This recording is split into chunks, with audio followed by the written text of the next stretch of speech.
Company तो market stable नहीं रहती।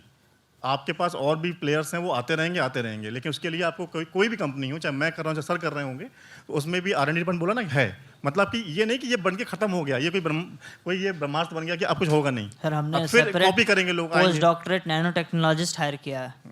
सोच लो उसका पेमेंट कितना होगा, DTO से हायर करके उसको बुलाया है। लेकिन जैसे एक बार फर्म स्टैब्लिश हो जाता है, उस पॉइंट ऑफ में करते हैं कि नहीं हम R&D से पैसा काट के दूसरे लॉजिस्टिक में डाल दे रहे हैं, मैन्युफैक्चरिंग में। सब वो अब तुम्हारे पे डिपेंड करता है कि तुमको टेक्नोलॉजी कितनी चाहिए, टेक्नोलॉजी की तुम्हारे लिए वैल्यू क्या है। अगर वैल्यू है तो तुम पैसा लगाओगे, पैसा तुम बना उतना थोड़ा और मेहनत कर लोगे। 10,000 बन रहा है, 12,000 बनाओ, 2,000 उठा के और डाल दो टेक्नोलॉजी में।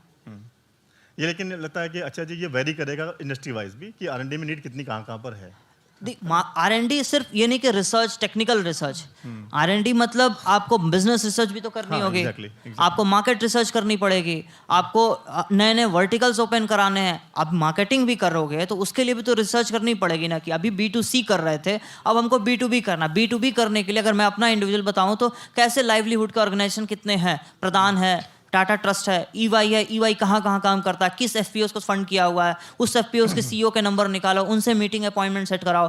फिर इधर साउथ इंडिया की बात करोगे तो उड़ीसा में प्रधान काम कर रहा है, प्रधान कैसे काम कर रहा है, इधर देवघर झारखंड में प्रधान काम कर रहा है, उनसे कैसे मीटिंग सेट होगी, उनकी पूरी लिस्ट निकालो, किस किस क्रॉप पे काम करते हैं, कौन कौन से फर्टिलाइजर यूज कर रहे हैं, कितना यूज कर रहे हैं, कौन कौन से क्रॉप में क्या यील्ड निकल रही है, हम कैसे कम्पिटिट कर सकते हैं। ये सारी रिसर्च का वर्टिकल नहीं है, तो वो तो करना ही पड़ेगा ना आपको। कोई और क्वेश्चन किसी का है? ठीक है, तो वापस आते हैं। इस यूनिवर्सिटी में बैठे हुए हैं, तो यहाँ पर अभी क्या एक्सपेंशन करने की सोच रहे हैं हम लोग कानपुर के नियर अबाउट चीज़ों पर?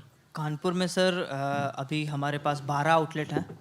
12 आउटलेट के बाद हम अभी यहाँ पे होमोजेनियस जैसे 4 पार्ट में हमारा मॉडल बटा हुआ रहता है। किसी भी एरिया में टारगेट करते हैं तो पहले सॉइल के एनालिसिस करते हैं, मार्केट डिमांड एनालाइज करते हैं, उसमें फर्टिलाइजर फ्री में देके ट्रायल कराते हैं।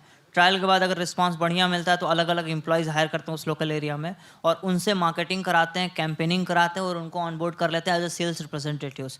वो क्या करते हैं कि उनको मार्जिन देते हुए, उनको सैलरी देते हुए वहाँ पे मार्केट पेनिट्रेट करते हैं। वहाँ पे मार्केट एनालिसिस होती है कि कितना बन सकता है। फिर वो काम क्या होता है, वो नेक्स्ट स्टेप में, तीसरे स्टेप में जाता है, वहाँ पे आउटलेट्स खुलते हैं। आउटलेट खुलेंगे, sale demand, homogeneous demand create होगा कि हर महीने मिनिमम इतना माल बिकना चाहिए।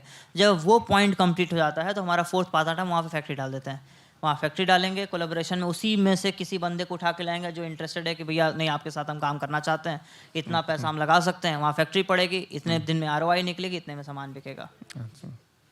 ठीक है, तो आई थिंक ये बहुत ही फ्रूटफुल डिस्कशन रहा और ये जितने भी यूथ है, मेन हमारा था ऑब्जेक्टिव कि यूथ को वो बात पता लगे और वो आपसे पता लगे क्योंकि वो आप कर रहे हो और जो कन्विंसिंग तरीके से आप बताएंगे वो हम लोग नहीं बता सकते हैं। हम लोग क्योंकि क्या है कि एक समराइज लेते हैं और केस स्टडी तरह से पढ़ाते हैं इस चीज़ को, लेकिन जब खुद से बोलते हैं, जो एक्सपीरियंस करके आते हैं तो उसका फील और अधिक ही होगा।